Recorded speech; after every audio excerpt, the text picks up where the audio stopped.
I will sing for... Oy! Surukol mother, kamusta?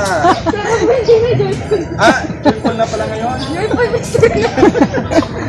Joyful na. Tayo, Corpus Christi ngayon. Solemnity of the body and blood of our Lord Jesus Christ. Buod. Buod ngayon, you become what you eat daw. So, kung ano yung kinakain mo, nagre-reflect yun. Nagre-reflect. Ano yan? Basta, kung anong kinakain mo, kunwari, baboy ka ng baboy, magiging baboy ka na rin. Ibig sabihin, magiging mataba. Ayan. Kamagay, kung anong kinain mo, di ba, pag kumain ka ng masibuyas, sisingaw yun sa katawan mo.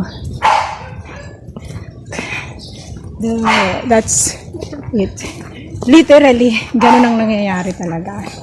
So, kumain ka ng masustansya, magiging malusog ka. Kumain ka ng junk foods, magiging junk ka na. Yeah, parang wala lang. Parang wala kang kinain, parang ganon. And that leads to many illnesses. Tapos, dahil kumakain tayo ng katawan at dugo ni Kristo, dapat mag-reflect na rin sa atin kung ano yung characteristic ng ating Panginoong Jesucristo. That's it. Ganon tayong dapat na mga Catholic. Or tayong mga Kristiyano. But most especially yung mga Katoliko na nagsisimba at nangungumunyon. Yan ang buod ng Ceremony Father for today. At binasbasan kanina yung mga pinagdasal at binasbasan yung mga first yung mga birthday celebrators for this month, saka yung mga may wedding anniversary ngayong month of June.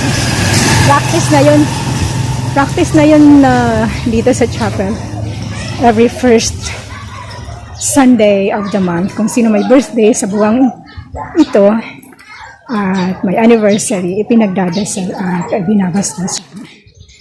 Okay, so mainit na Sunday, and praise God, may we be all like what we eat, especially tayo na nangungumunyon. So I encourage everyone na magkumunyon para the more we become what we eat,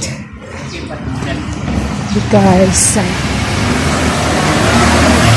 Jesus' body and blood you really eat during the communion. Okay, yun lang po. Maraming salamat. I'll see you later. So that's all for now. Thank you so much for watching.